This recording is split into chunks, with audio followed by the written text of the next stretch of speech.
मेरा बेटा है, वहां पे फोटो लगी है वो। नमस्कार मित्रांनो, आजचा हा प्रश्न CJPचा नाही, आजचा हा प्रश्न BJPचा सुद्धा नाही आणि आजचा हा प्रश्न ऑपोजिशनचा सुद्धा नाही. आजचा हा प्रश्न आहे लोकशाहीचा, भारताच्या लोकशाहीचा. तुम्ही वर्षानुवर्षे एखाद्या परीक्षेचा अभ्यास करता, तुमच्या स्वप्नासाठी तुम्ही प्रयत्न करता, तुमच्या फॅमिलीची, तुमच्या आई वडिलांची तुमच्याकडनं काही अपेक्षा असतात आणि एके दिवशी तुम्हाला कळतं की एक्झामचा घोटाळा झालाय. 30 निष्पाप विद्यार्थ्यांनी आपला जीव गमावलाय. तुम्ही न्याय मागण्यासाठी न्याय व्यवस्थेकडे जाता, तुम्ही न्याय मागण्यासाठी सरकारकडे जाता आणि जेव्हा तुम्हाला कुठेच न्याय मिळत नाही तेव्हा तुम्ही रस्त्यावर उतरता आणि मग तुमच्यावरती लाठ्या चालवल्या जातात. मग प्रश्न पडतो, लोकशाहीमध्ये नागरिकांनी न्याय मागायचा कोणाला? 20 जुलै दिल्ली, हजारो विद्यार्थी, युवक आणि नागरिक संसदेकडे निघाले. त्यांची मुख्य मागणी होती, नीट पेपर लीक प्रकरणात जबाबदारी निश्चित करा आणि केंद्रीय शिक्षण मंत्री धर्मेंद्र प्रधान यांनी नैतिक जिम्मेदारी स्वीकारून राजीनामा द्यावा. सरकार आणि दिल्ली पोलिसांचं म्हणणं होतं की त्या परिसरात निर्बंध लागू आहेत आणि काही आंदोलकांनी बॅरिगेड्स तोडून आत शिरण्याचा प्रयत्न केला व त्यांच्यावर कारवाई करण्यात आली.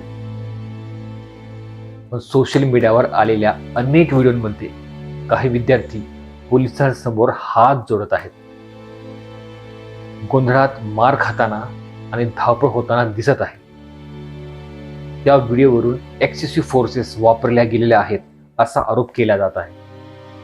या आरोपांवरून वेगवेगळे दावे आणि प्रतिदावे समोर आले आहेत.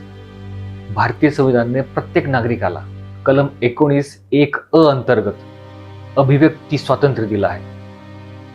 त्यानंतर कलम 19(1)(ब) नुसार शांततेनं एकत्र येण्याचा अधिकार दिला आहे. पण याच संविधानात राज्याला म्हणजे सरकारला सुद्धा पब्लिक ऑर्डर राखण्यासाठी रिझनेबल रिस्ट्रिक्शन्स लावण्याचा अधिकारही देण्यात आला आहे. म्हणजे अधिकार आणि जबाबदारी दोन्हीही एकत्र चालतात.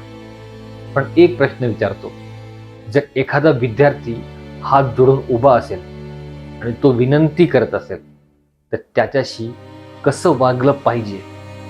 लोकशाहीमध्ये नागरिक हा शत्रू नसतो आणि त्यातल्या त्यात विद्यार्थी हा तर कधीच नाही. कारण आज जो विद्यार्थी आहे तो उद्याचा डॉक्टर, कलेक्टर, इंजिनियर, जज किंवा काही प्रसंगी भारताचा पंतप्रधानही असू शकतो. लोकशाही म्हणजे फक्त 5 वर्षांनी मतदान करणे नाही.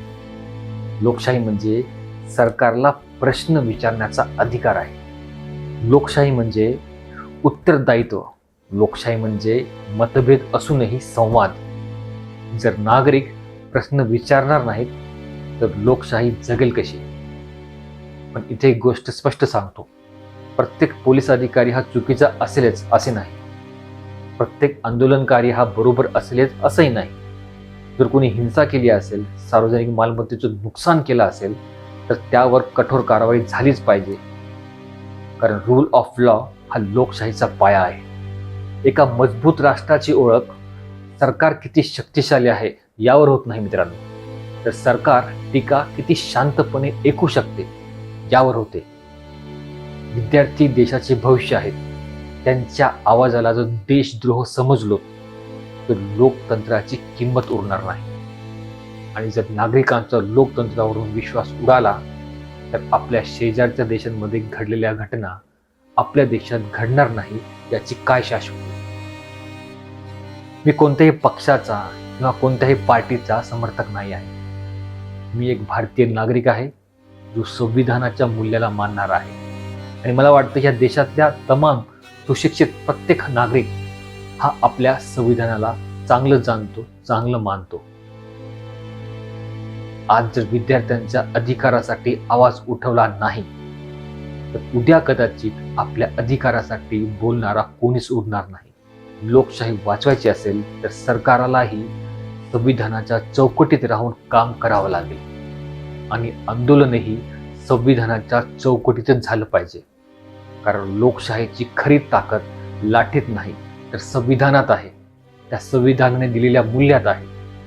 आणि हीच मूल्य आम्ही भारताचे लोक ह्या वाक्याला अजून स्ट्रॉंग बनवतात, अजून मजबूत बनवतात. जय हिंद, जय महाराष्ट्र, जय संविधान.